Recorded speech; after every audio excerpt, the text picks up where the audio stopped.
waktu itu Abang menyampaikan bahwa pada saat masih di KPK pun Abang itu sudah menyampaikan bahwa Harun Masiku itu bisa ditangkap. Iya. Tapi waktu itu pimpinan KPK tidak menggubris. Harusnya semua DPO, semua tersangka yang melarikan diri harus ditangkap. Iya. Dan itu kewajiban. Iya. Tapi yang disampaikan oleh rekan kita itu si Arief Budi Raharjo, saya bisa memahami karena waktu itu pimpinannya bermasalah. Oke. Pimpinannya Firly Bahuri dan kawan-kawan yang saya tahu persis bahwa mereka itu nggak ada kemauan mengungkap kasus itu. Iya. Kita itu diberhentikan di bulan Mei. Dinonaktifkan. Dinonaktifkan. Nggak boleh kerja. Iya. Diminta untuk menyerahkan semua tugas dan tanggung jawab pada atasannya masing-masing. Iya, betul. Saya bilang, wah ini kacau. Padahal waktu itu kawan-kawan sedang melakukan, sebagian di antara kita sedang melakukan tugas pencarian Harun Masiku. Allah itu sebagaimana persangkaan hambanya. Kalau kita berprasangka baik, ya kebaikanlah yang datang kepada kita. Iya. Tapi yang kalau kita hanya pesimis, hanya berpikir persoalan-persoalan yang seolah-olah itu nggak ada selesainya, nggak ada ujungnya, maka kita yang ada dapat segala macam kesulitan. Kalau kita tidak bisa dicelakai oleh siapapun, tidak bisa diapa-apain lah, dikasih madarat apapun oleh orang, kenapa harus takut?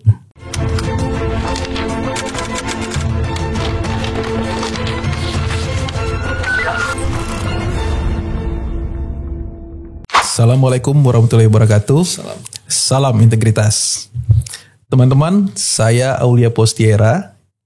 Saya akan menjadi host untuk rubrik khusus di channel Novel Baswedan, yaitu rubrik Cecar Novel.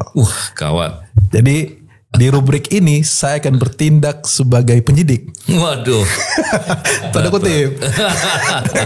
Untuk menanyakan beberapa hal pendapat Bang Novel tentang beberapa isu. Ya. Ya, siap Bang ya? Siap. Waduh. Apakah Anda dalam keadaan sehat? Pertanyaannya berat-berat kayaknya. Siap untuk menjawab pertanyaan? Siap. Siap. Ya Bang, terima kasih Bang Novel. Bang, saya mengikuti Bang sekitar 3 minggu lalu di pemberitaan bahwa Abang baru saja menerima UMY Awards di bidang hukum dan HAM. Nah ini sebelumnya kan Abang pernah mendapat Perdana Inisiatif Anti Corruption Award. Itu di Kuala Lumpur. Waktu itu saya ikut menemani Abang.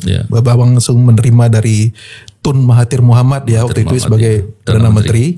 Nah, berapa minggu lalu Abang kembali menerima penghargaan dari UMY Award.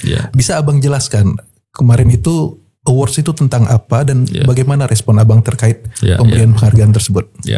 Terima kasih nih Ol. Memang betul. Sekitar hampir sebulan yang lalu saya diundang untuk diberikan penghargaan dari Universitas Muhammadiyah Jogja. Penghargaannya terkait dengan masalah hak asasi manusia dan anti korupsi. Oke. Dan masalah hak asasi manusia ini kan sebetulnya erat hubungannya dengan masalah anti korupsi karena dampak dari praktek korupsi itu adalah pelanggaran hak asasi manusia. Iya. Semua. Kalau kita bicara ketidakadilan yang terjadi karena penegak hukumnya korup, dampaknya pelanggaran hak asasi manusia, ketidakadilan. Korupsi di sektor layanan umum, dampaknya ketimpangan di masyarakat yang pelayanannya jadi terhambat. Pembangunan yang nggak dilakukan dengan benar, dampaknya kesejahteraan yang kemudian tertinggalkan, bahkan kewajiban negara untuk mencerdaskan kehidupan bangsa bisa menjadi gagal. Belum lagi kerusakan lingkungan, kerusakan alam, dan itu besar sekali, dan semua itu karena praktek korupsi. Bicara terkait dengan hal itu, memang saya kemudian diberikan penghargaan dengan sekian pertimbangan-pertimbangan tentunya, karena saya tentunya mengapresiasi dari Universitas Muhammadiyah Jogja yang concern untuk mau melakukan hal tersebut. Bagi saya penghargaan atau award ini adalah suatu penghormatan dan dukungan. Walaupun saya memandang begini, di Indonesia ini banyak sekali orang yang melakukan itu. Artinya saya tidak merasa bahwa saya paling baik lah gitu ya. Banyak sekali yang bisa jadi di antara yang lain juga masih banyak yang lebih baik. Tapi dalam konteks ini adalah kita berharap dukungan dan perhatian kepada orang-orang yang memilih untuk mengambil jalan yang agak lebih menanjak, lebih terjal, lebih berliku. ini didukung. Ya. Karena saya khawatir orang-orang hari ini berteriak soal anti korupsi, kritis, dan kemudian di antara mereka juga banyak direpresi, bahkan kena framing seolah-olah dia yang salah gitu, padahal dia yang belain masyarakat, difitnah balik. Ini kemudian membuat orang takut berbuat. Betul. Tentunya kita nggak boleh membiarkan mereka, walaupun kalau kita bicara dalam perspektif umum, tentunya berbuat dengan kepedulian adalah keuntungan. Satu hal yang penting ini, saya di forum UMY saya sampaikan juga, karena tentunya saya ingin dalam konteks itu juga berbicara di depan para akademisi, orang-orang yang terdidik, orang-orang senior, dan orang-orang hebat. Saya tahu konteks ini tentu saya sampaikan karena ternyata yang saya sampaikan terpublikasi juga karena ada banyak media juga di sana. Saya sampaikan begini, yang pertama, sebagai manusia kita butuh berintegritas. Oke. Ketika diri kita berintegritas, harapannya atau pasti kita akan diterima ketika berhubungan sosial dengan siapapun, berinteraksi sosial dengan siapapun. Ya. Ketika berintegritas ternyata nggak cukup. Ya. Berintegritas itu perlu kompeten. Kalau berintegritas tapi nggak kompeten, mau ngapain? Iya, iya. Orang jujur tapi nggak bisa apa-apa, kasihan. Tidak berguna juga. Salah, ya. Kompeten dalam hal ini tentunya berilmu baik itu yang diakui dengan sedemikian banyak ijazah ataupun penghargaan akademis ya. Juga terkait dengan keterampilan dan keahlian-keahlian lain yang tentunya bisa diambil dengan banyak cara, karena kita perlu untuk mengasah keahlian, keterampilan dan kemampuan serta dengan pengalaman. Ternyata orang berilmu saja, orang berintegritas dan berilmu atau kompeten tadi, nggak bisa ngapa-ngapain, ilmunya nggak banyak manfaat. Ketika dia nggak peduli. Oke, kuncinya peduli. Peduli. Oke. Orang yang peduli ini akan mampu untuk memotret permasalahan. Di banyak forum saya sering katakan di Indonesia ini banyak orang pintar. Yeah. Bisa jadi di antara orang pintar atau banyak di antara orang pintar itu cukup berintegritas. Yeah. Tapi masalahnya ketika dia tidak peduli, ilmunya sekedar untuk dirinya saja. Oke. Jangan-jangan dia berilmu justru malah mengharap dihormati. Salah gitu. Dia hanya merasa cukup berilmu dan kemudian menunjukkan saya orang berilmu. Kemanfaatan atas ilmunya jadi bermasalah. Tapi ketika dia peduli, dia mampu memotret permasalahan, maka ada peluang dia bisa untuk menggunakan ilmunya menyelesaikan permasalahan itu. Oke. Permasalahan apa? Banyak sekali di sekitar kita. Yeah. Banyak orang kesulitan, banyak orang ada keterbatasan, dan itu semuanya masalah. Lingkungan dan banyak lagi di sekitar kita. Ketika semua orang fokus untuk peduli, maka dia akan untung. Dia akan lebih kreatif, dia akan punya inovasi, walaupun belum tentu yang dilakukan itu benar. Ternyata berintegritas, kompeten, peduli, nggak cukup. Oke. Perlu keberanian. Oke. Berapa banyak orang kemudian dia merasa berintegritas, dia berilmu, dia peduli, tapi nggak punya keberanian, sehingga dia nggak bisa, dia pintarnya, dia hebatnya untuk dirinya sendiri atau sekitarnya aja, sehingga nggak bisa mengimplementasikan kebenaran atau inovasi atau temuan atau kreativitas yang dia miliki. Iya. Ketika itu terjadi, rugi. Iya. Nah, persoalannya adalah ternyata kepedulian itu gak mudah. Kepedulian itu ternyata mendatangkan kesulitan. Oke. Orang peduli biasanya susah. Iya. Orang peduli biasanya lelah. Karena banyak tantangan, Bang ya. Iya, atau buang waktu. Yeah. Lebih untung kalau dia mikirin diri sendiri sebenarnya. Tapi di situ tantangannya. Bahkan beberapa kepedulian itu beresiko, berbahaya katanya. Nah, ini yang kemudian perlu kita bicarakan. Ternyata kepedulian itu membuat keuntungan buat dirinya. Dan ketika dia merasa bahwa kepedulian itu akan mampu memotret permasalahan dan itu opportunity, peluangnya buat dia, maka dia mau melakukan. Sama seperti kita ketika kecil, kita bisa punya pilihan kok. Mau di rumah saja, main dengan tetangga-tetangga, atau mau sekolah. Kalau sekolah, ya pasti lelah. Pasti tidak menyenangkan dalam beberapa hal karena harus kerjakan PR gitu. Harus tersita waktunya. Tapi kenapa kita mau memilih untuk peduli, untuk berbuat tadi, mengambil ujian tadi, mengambil kesulitan tadi, sekolah? Karena kita tahu bahwa itu akan mendatangkan keuntungan untuk kita. Nah, inilah yang kita harus pikirkan juga, bahwa ternyata kepedulian itu pasti mendatangkan keuntungan. Dan resiko-resiko tadi harusnya bisa dipahami bahwa kita punya Tuhan, kita punya Allah Subhanahu wa taala, dan tidak mungkin terjadi sesuatu kecuali yang Allah takdirkan. Nah, di situ yang penting untuk dibicarakan itu. Iya. Ini yang terakhir tadi kuncinya itu Bang, bahwa kita punya Allah Subhanahu wa taala, kita punya Tuhan yang menguasai sekalian alam Bang ya. Betul. Jadi nggak ada yang bisa mengalahkan kita. Jadi menarik nih Bang Novel menyampaikan ada 4 hal tadi ya. Mulai dari integritas, lalu kompetensi, ketiga itu bicara soal kepedulian, dan yang terakhir bicara soal keberanian. Nah, memang banyak Bang, ketika kita peduli, tadi Abang sampaikan tadi juga, ketika kita peduli pasti banyak tantangannya, pasti banyak halangannya.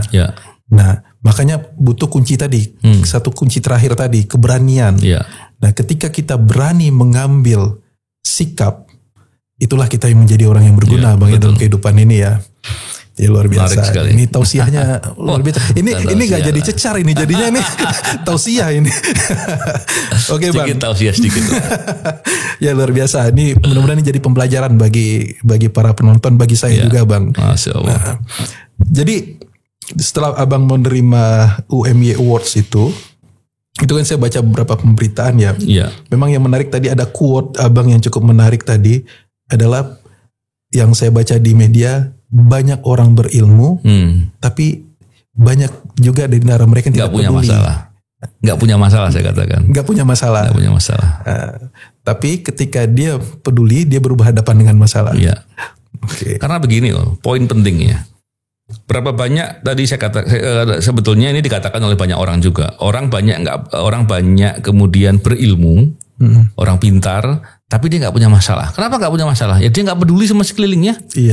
Kalau nggak peduli sekelilingnya, dia nggak akan mampu memotret permasalahan. Padahal orang kalau nggak punya masalah, itu tidak punya peluang untuk menyelesaikan permasalahan.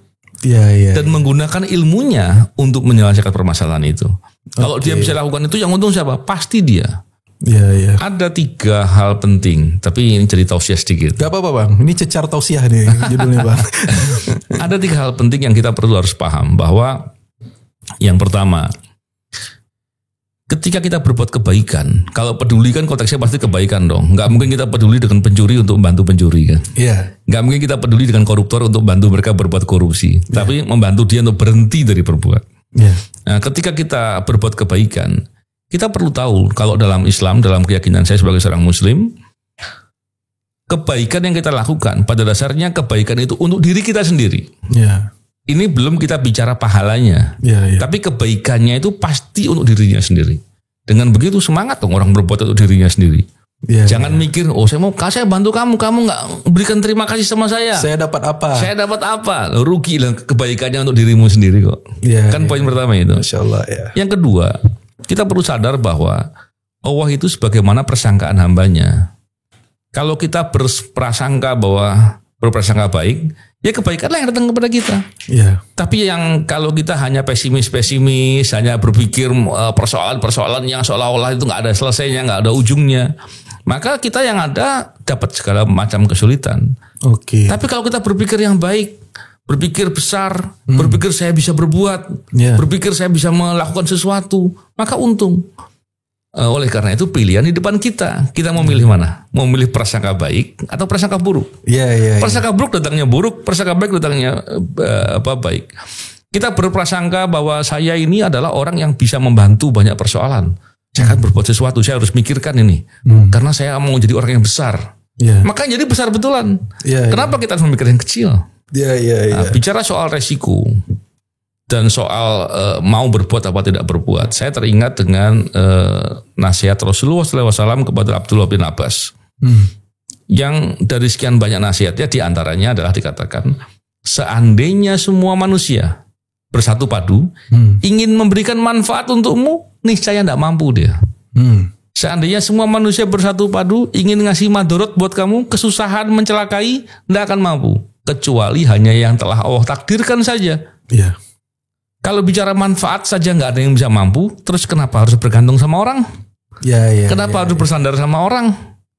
Itu kan keanehan. Ya. Kalau kita tidak bisa dicelakai oleh siapapun, tidak bisa diapa-apain lah, dikasih madorot apapun oleh orang, kenapa harus takut? Ya. Oleh karena itu penting untuk sebagai manusia kita harus selalu berpikir dan menjadi orang yang berakal.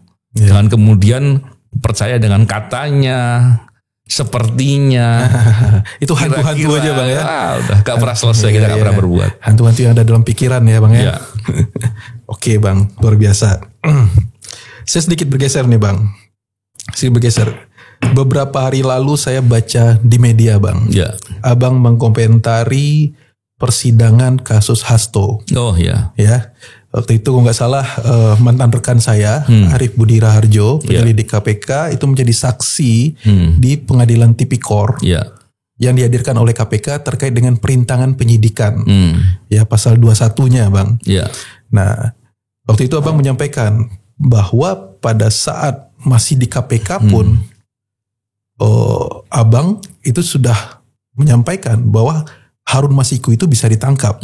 Tapi waktu itu pimpinan KPK tidak menggubris. Nah, itu gimana tuh Bang? Maksudnya Bang?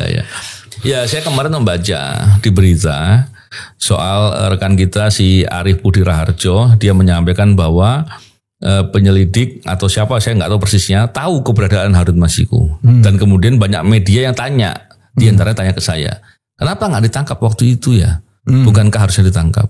Saya katakan betul. Harusnya semua DPO, semua tersangka yang melarikan diri harus ditangkap. Dan itu kewajiban. Tapi yang disampaikan oleh rekan kita itu si Arief Budi Raharjo, saya bisa memahami karena waktu itu pimpinannya bermasalah. Pimpinannya Firly Bahuri dan kawan-kawan yang saya tahu persis bahwa mereka itu nggak ada kemauan mengungkap kasus itu. Gini, saya masih ingat sekali bahwa kita itu, saya, Aulia dan kawan-kawan diberhentikan atau disingkirkan dari KPK dengan alasan TWK yang mengada-ngada atau manipulatif itu tanggal 30 September 2021. Iya, 30 September. Karena memang sepertinya dipasin PKI ya. Mau SPKI. dikasih stempel Bang. Mau dikasih stempel. Memang jahat betul itu Firly dan kawan-kawan itu. Dia bilang G30 SPKI kali ini G30 STWK. Jadi jahat betul framingnya dia. Tapi ya bisa jadi kebetulan, tapi terserah lah gitu. Kebetulan yang didesain Bang. Tapi yang menarik adalah kita itu diberhentikan di bulan Mei. Dinonaktifkan. Dinonaktifkan. Nggak boleh kerja. Diminta untuk menyerahkan semua tugas dan tanggung jawab pada atasannya masing-masing. Iya betul. Saya bilang, wah ini kacau. Padahal waktu itu kawan-kawan sedang melakukan, sebagian di antara kita sedang melakukan tugas pencarian Harun Masiku. Saya nggak ngerti kenapa harus bulan Mei. Mei sampai itu berapa bulan tuh? Sampai 4 bulan ya. Mei sampai September itu 4 bulan. Artinya 4 bulan itu kami masih digaji. Betul ya kurang lebih. Tapi nggak boleh bekerja. Kita pengen bantu pekerjaan nggak bisa. Nggak boleh. Itu keanehan itu. Itu dengan alasan macam-macam yang dibuat. Itu menurut saya fatal. Dan waktu itu teman-teman diantaranya rekan kita Harun Al-Rasyid dan beberapa yang lain yang dapat tugas untuk pencarian Harun Masiku, dapat surat tugas ya, dari pimpinan itu mendapatkan informasi soal keberadaannya Harun Masiku. Keberadaan itu pun dikonfirmasi dengan sekian banyak cara. Kita punya banyak cara lah untuk mencari tahu keberadaan orang. Dan diyakini A1 firm, kita yakin ada di sana. Oleh karena itu dengan segala cara teman-teman menginformasikan ke pimpinan KPK. Ini sekitar bulan apa itu Bang? Bulan Mei, bulan April. Saat sudah nonaktif. Mei Juni ya. Saat sudah nonaktif itu Bang ya. Dan saya ingat betul karena saya tadi barusan buka di berita juga. Di bulan Juni 2021 saya pernah menyampaikan, Harun Al-Rasyid pernah menyampaikan ke media. Karena kita khawatir pemberitahuan kita secara langsung ataupun tidak langsung kepada pimpinan KPK Firly Bahuri dan kawan-kawan. Kenapa waktu itu saya nggak kontak Firly Bahuri, memang nggak langsung. Karena ya dia sedang berbuat jahat, masa saya mau kontak juga. Iya. Nanti seolah-olah saya mau minta dikasihani. Padahal minta pengampunan, Bang. Minta pengampunan. Kita nggak ada urusan dengan kejahatannya dia gitu. Dan ternyata kan dia yang jahat kan. Iya. Tapi gambarannya itu informasi disampaikan dengan banyak cara. Tapi karena kita khawatir informasi itu nggak sampai atau tidak dibaca dengan cermat, maka disampaikan ke media. Medianya mana? Hampir semua media. Ya, bisa dicek berarti ya jejaknya, Bang ya. Bulan Juni 2021. Mungkin nanti bisa ditampilkan di sini.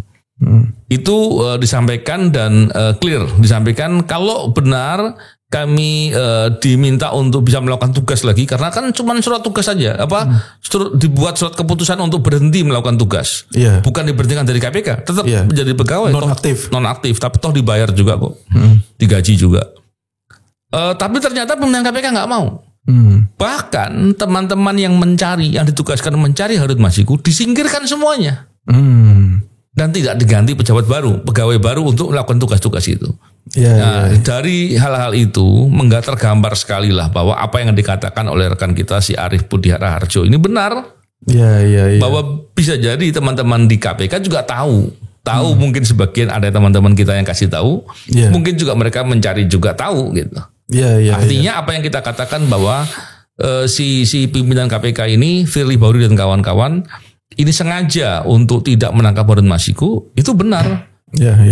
Lebih lagi, saya masih ingat karena barusan saya baca juga di berita, saya cek lagi tadi. Di sekitar bulan Februari 2022, saya kembali menyampaikan lagi. Itu sudah berhenti tadi. Sudah keluar dari KPK, Bang ya. Penyampaian saya itu kurang lebih mengatakan bahwa selama Firly Bahuri dan kawan-kawan menjadi pimpinan KPK, Harun Masiku tidak mungkin akan ditangkap. Itu legend banget tuh pernyataan Abang, dan terbukti. Artinya untuk menggambarkan semua proses itu, itulah yang terjadi. Gitu, 2022 Bang menyampaikan itu. 2024 atau 2023 ya, Firly jadi tersangka. 2024 rasanya. 2024 ya. Firly jadi tersangka, sampai dia jadi tersangka dan diberhentikan dari KPK, dia tidak berhasil menangkap Harun Masiku. Yang saya katakan Firly Bahuri dan kawan-kawan, artinya kawannya masih sampai 2024. Oh iya, kawannya ada Alex Marwata, Gufron dan kawan-kawan. Jadi memang apa yang kita duga dan itu menjadi dakwaan dari jaksa penuntut umum di KPK untuk mendakwa Hasto pasal 21 terkait dengan perintangan penyidikan, itu masuk akal, Bang ya, dan bukti-buktinya sudah terlihat bahwa ada peran dari mantan pimpinan KPK yang dahulu untuk menghalang-halangi tertangkapnya Harun Masiku. Ini poin ini, Bang, karena di luaran kita membaca propaganda ini seolah-olah KPK mengkriminalisasi Hasto, padahal faktanya kita dalam hal ini kita fair Bang ya. Kita memang sering mengkritik KPK, tapi untuk urusan ini kita fair. Bahwa faktanya apa adanya seperti itu Bang ya. Betul. Tapi kalau bicara tuduhan bahwa KPK mengkriminalisasi si Hasto, itu mungkin beberapa bulan yang lalu ya. Tapi setelah fakta persidangan sekarang mungkin sudah mulai enggak kali. Udah mulai meredup, Bang ya. Karena sudah mulai terungkap fakta sebenarnya. Ya, menarik ini. Nah, ini yang tadi yang kedua, Bang. Yang ketiga, yang terakhir, Bang. Dalam sesi cecar novel ini, Bang. Waduh. Kemarin Pak Prabowo itu kan rapat di dia membuka acara, suatu acara lah. Dalam pernyataannya Pak Prabowo menyampaikan bahwa saat ini dia menangkap koruptor setiap hari. Bahkan juga secara eksplisit Pak Prabowo juga menyatakan bahwa penegak hukum mengalami intimidasi, ancaman, teror, segala macam. Nah itu sebenarnya sudah kita alami ya, Abang apalagi sudah kita alami sejak lama gitu. Jadi itu bukan hari ini. Jadi kalau ancaman, teror, bahkan sampai pemberhentian, serangan, itu sudah sejak bertahun-tahun yang lalu. Memang itu tantangan dalam memberantas korupsi ya, Bang. Betul. Nah, bagaimana Abang merespon pidato Pak Prabowo tadi? Karena menurut saya dari sisi manajemen ini menarik, Bang. Sisi manajemen ini adalah tone from the top. Ini adalah suara pimpinan yang seharusnya ini menjadi gong bagi aparat yang ada di bawahnya untuk total berantas korupsi. Bagi Abang gimana? Saya begini, saya tentunya apresiasi apa yang disampaikan oleh Pak Prabowo sebagai presiden. Tapi persoalannya adalah apakah yang dikatakan itu direalisasikan dalam suatu tindakan-tindakan di lapangan. Saya belum pernah melihat satu kasus di luar yang ditangani KPK. Kalau ditangani KPK, saya bisa kasih contoh kasus EKTP. Itu aktor intelektualnya terungkap semua. Oke. Kasus Akil Mokhtar terungkap semua. Iya. Dan beberapa kasus lain ada yang terungkap semua. Kasus korupsi besar yang ada sekarang ini atau yang kemarin-kemarin yang terungkap sampai aktor intelektual yang mana? Yang terungkap sampai kemudian bisa digambarkan kerugian keuangan negaranya bisa dipulihkan. Ya paling nggak setengahnya lah. Yang mana? Nah ini menjadi persoalan. Jadi bicara kasus korupsi itu atau pemberantasan korupsi bukan hanya kasus besar. Tapi bagaimana kasus itu betul-betul bisa dituntaskan sampai menjangkau aktor intelektual dan bisa memulihkan sebisa mungkin memulihkan kerugian keuangan negara. Itu yang harus dilakukan. Nah, bicara terkait dengan ancaman-ancaman, ya seperti apapun, ya negara nggak boleh kalah. Iya betul. Saya tentunya sedih kalau kemudian Pak Presiden menyampaikan bahwa ini ada ancaman, nggak usah disampaikan, tindak aja. Yang ngancam tangkap aja langsung. Yang ngancam ditindak. Kalau dia aparat ada sanksinya tentunya. Bisa dipecat semua. Bisa dipecat. Bisa dilakukan tindakan langsung. Jadi kita tidak perlu menyampaikan dalam perspektif wacana. Tapi diimplementasikan saja. Kalau memang ada yang ngancam, ancaman seperti apa? Tindak. Tapi kalau menyampaikan di publik, khawatir timbul keresahan.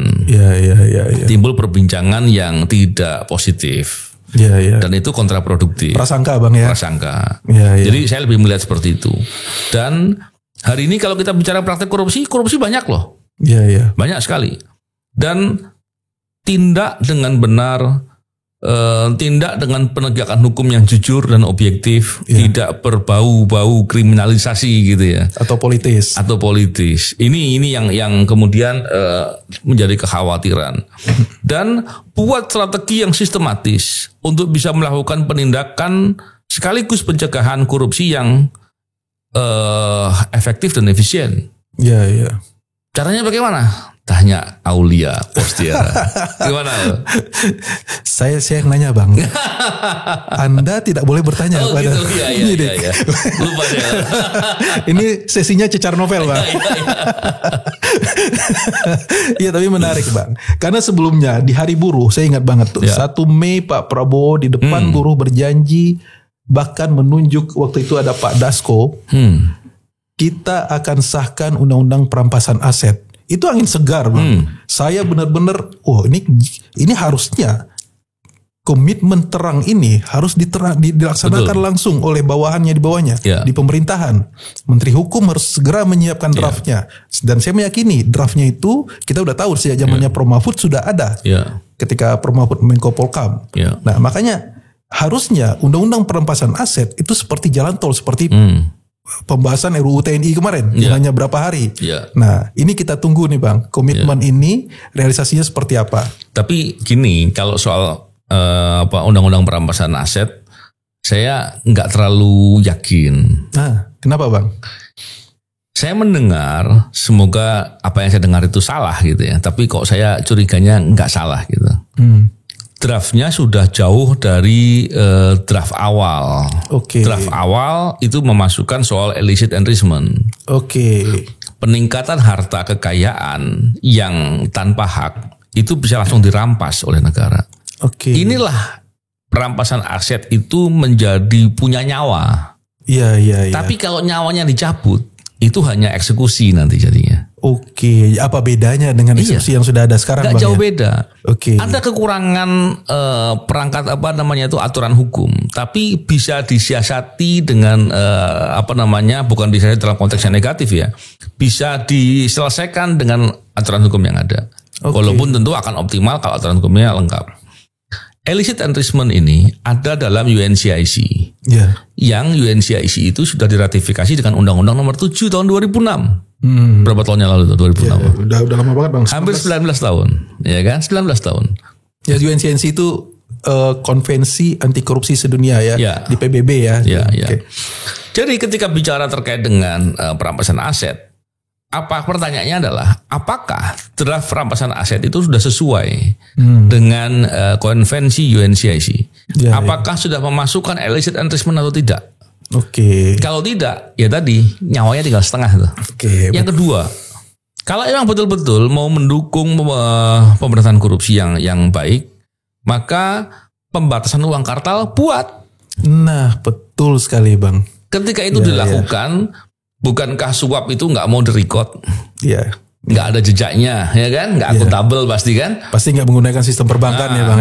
Jadi kalau menggunakan suap itu menggunakan uang kartal, dengan pembuatan aturan pembatasan uang kartal, maka bisa dieliminir tuh.